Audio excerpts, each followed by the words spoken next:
Why will you say that I am mad?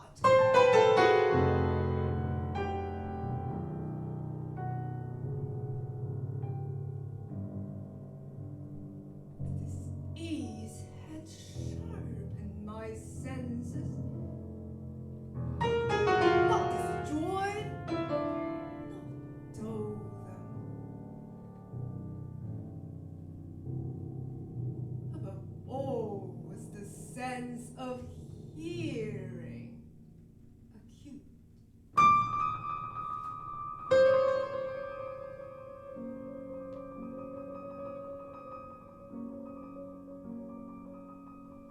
I heard all things in heaven and in earth.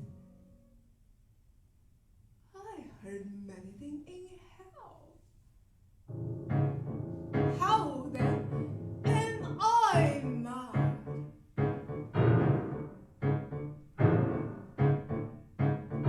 Listen and observe how healthily, how calmly I can tell you the whole story.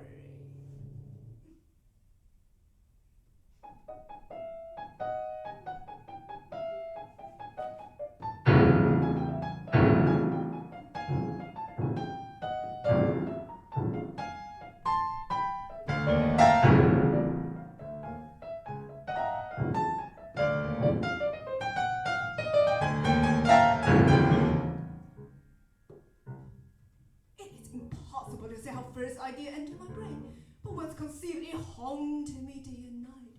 Object there was none, passion there was none. I loved the old man. He never wronged me. He never given me insult. For his gold I no desire. I think it was his eye. Yeah. It was this.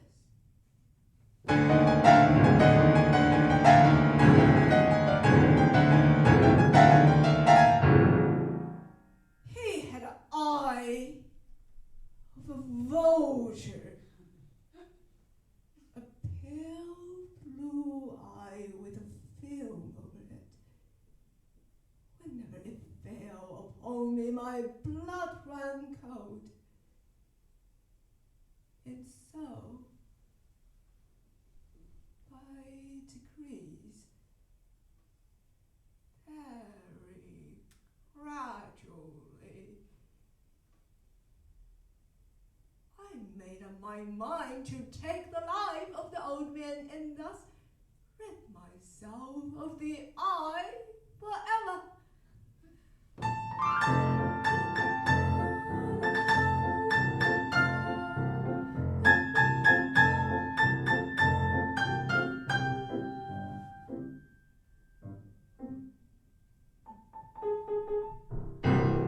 Now this is the point. You fancy me mad. Madman know nothing. But you should have seen me. You should have seen how wisely I proceeded, with what caution, with what foresight, with what dissimulation I went to work.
never kinder to the old man than during the whole week before I killed him.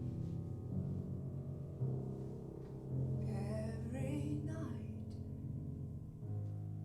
about midnight, I turned the latch of his door and opened it. Oh, so gently, so gently. And then, when I had an opening sufficient for my head, I put in a dark lantern, all covered, so that no light shone out. And then I thrust in my hat. Oh, how cunningly I thrust it in. I moved slowly, very, very slowly. It took me an hour to place my whole head within the opening so far that I can see him as he lay upon his bed.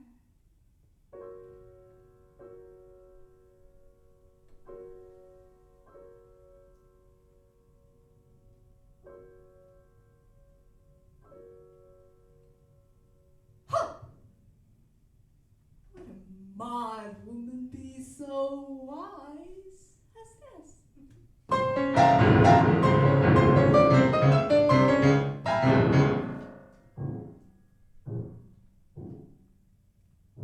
And then I left the cover of the lantern cautiously, so cautiously, just so much that a single thin ray fell upon the vulture eye.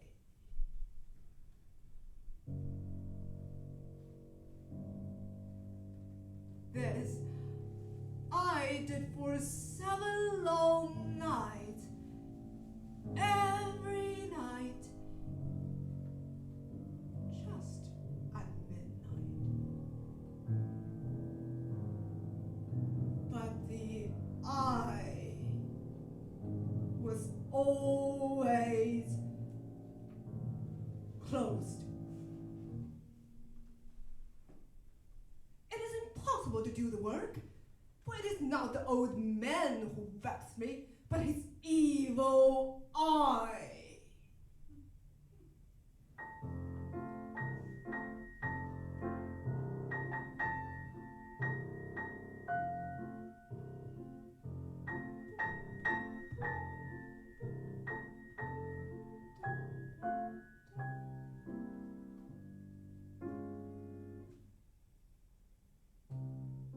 I said I was never kinder to the old man than during the whole week before I killed him. And every morning when the day broke, I went boldly into his chamber and speak courageously to him, calling him in a hearty tone and inquiring him how he has passed the night.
fact that every night, just at midnight, I looked in upon him while he slept.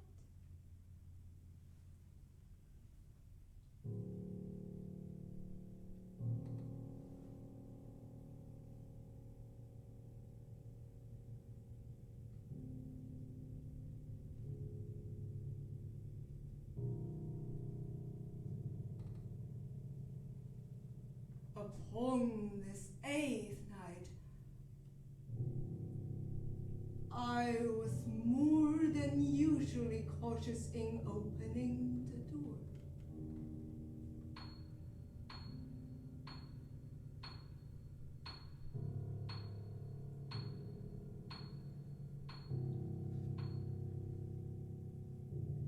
A watch's minute hand walks more quickly than mine.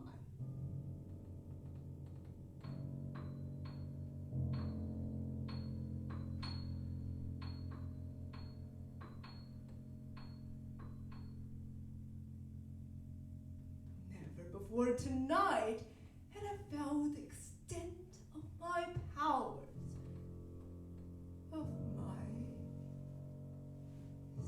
sagacity. I could scarcely contain my feeling of triumph.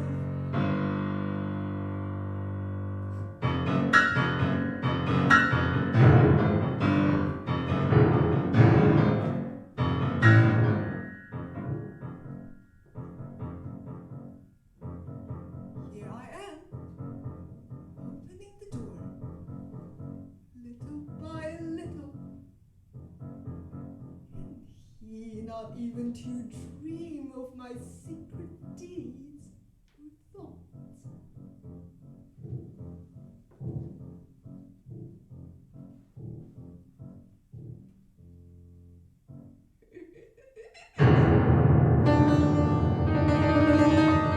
Now you think I should draw back, but no. The room is as black as pitch. He cannot see the opening of the door.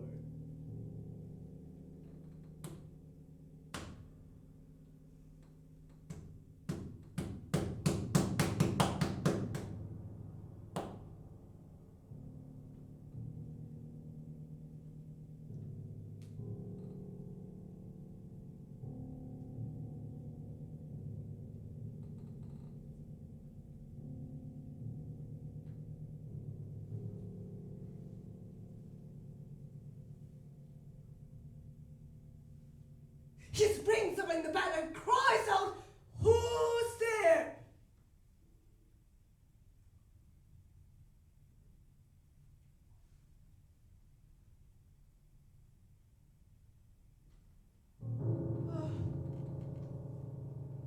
I know that sound well. It is a groan of mortal terror.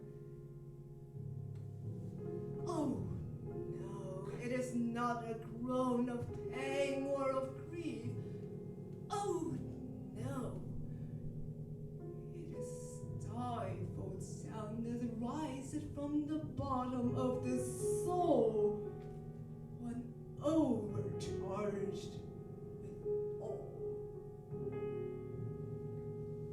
I said, I know that sound well. Many a night, just at midnight, it wells up from my own bosom, deepening with its dreadful echo, the terror that distracted me. I say I know the sound well. I know how the old man feels and pitied him, although I chuckle at heart.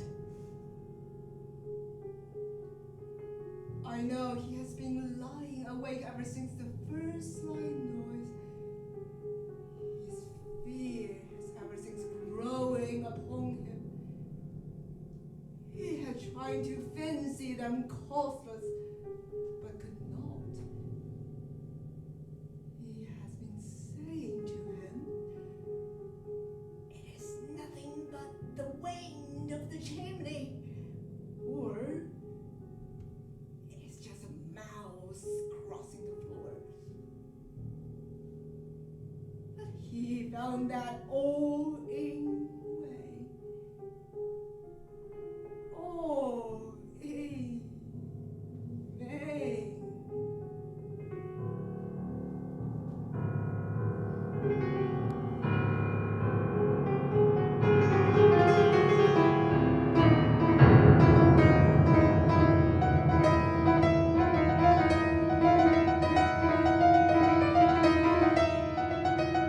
It was open!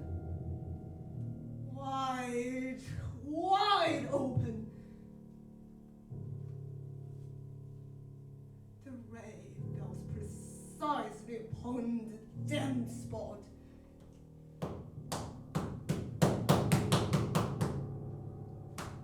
Oh, a dull blue with a hideous veil over it that chills the very marrow in my bones.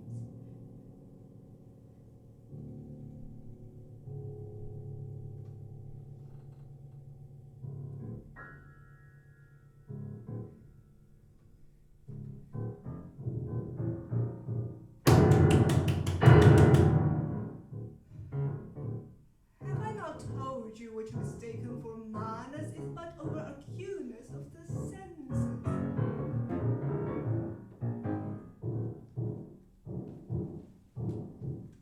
It is the beating of the old man's heart. It excites my fury as the beating of the drum stimulates the soldier into courage. But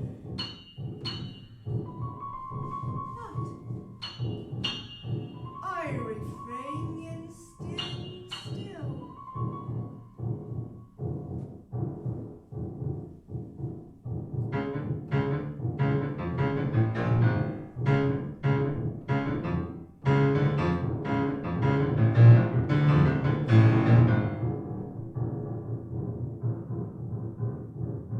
The old man's terror must be extreme.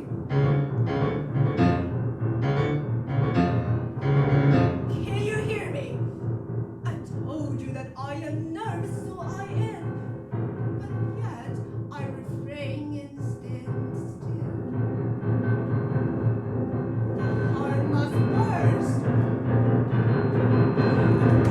The sound will be heard by the people.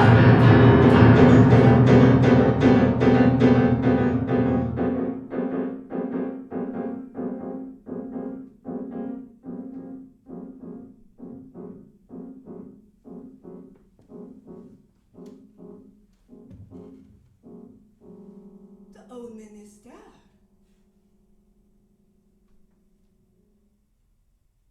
He is stone dead.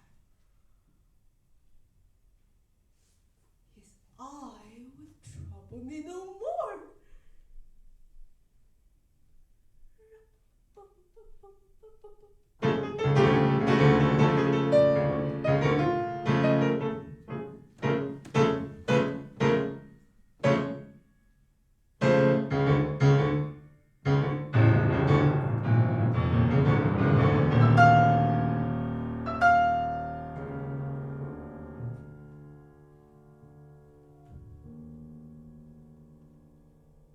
If you still think me mad, you will think no longer when I describe the wise precaution I took for the concealment of the body.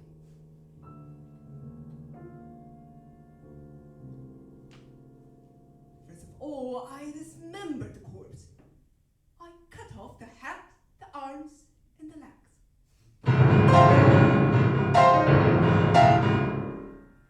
And then I took up 3 planks of the flooring from the chamber and deposited all between the scantlings. And then, so cleverly, placed a board that no human eye, not even his, could detect anything wrong. There's nothing to wash out, no stain of any kind, no blossom or whatever.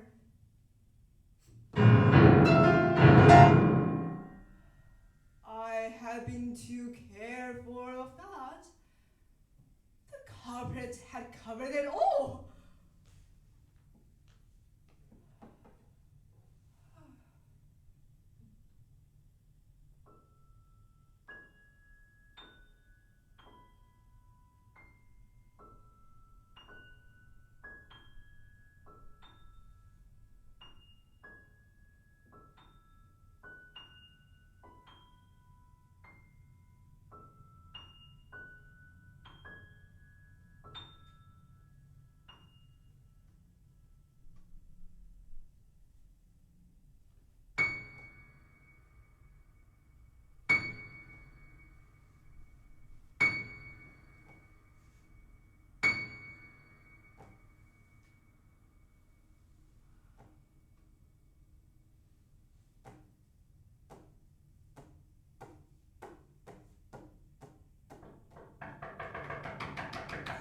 Knocking at the front door. What I now to fear. There comes in 3 men who introduce them as the office of the police. A shriek had been heard by a neighbor during the night. The suspicion of foul play has been aroused. They has been dispatched to search the premises. But what I now to fear. I bade the gentlemen welcome. I bid them search well. In the enthusiasm of my perfect confidence, I brought chairs into the room and desired them to rest for their fatigues. While I myself, in the wild audacity of my perfect triumph, placed my own seat upon the very spot beneath which reposed the corpse of the victim. I was singular at ease. The officer seemed satisfied. My manner had convinced them. The shriek, I said, was my own in my dream. The old man, he has been absent in the country. I led them at length to his chamber. I showed them his treasures, secured, undisturbed.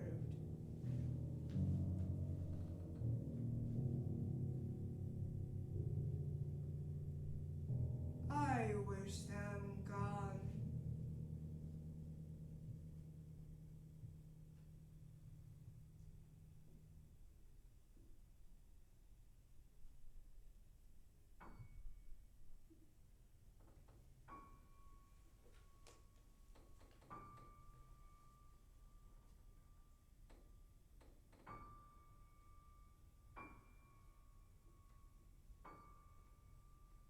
Is it possible that they hear not?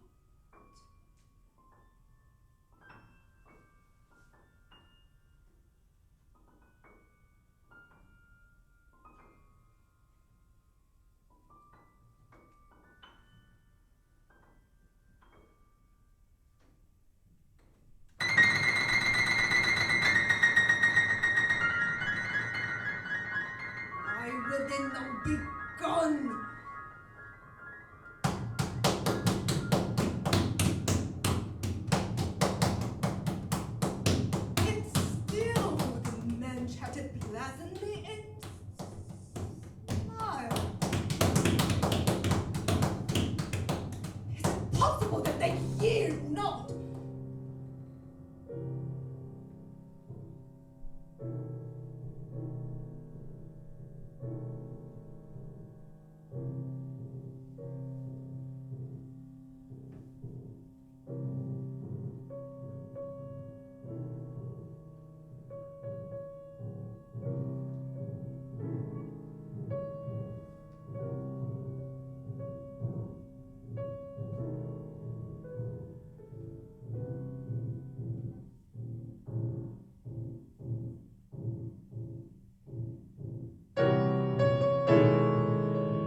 No! They're making a mockery of my horror!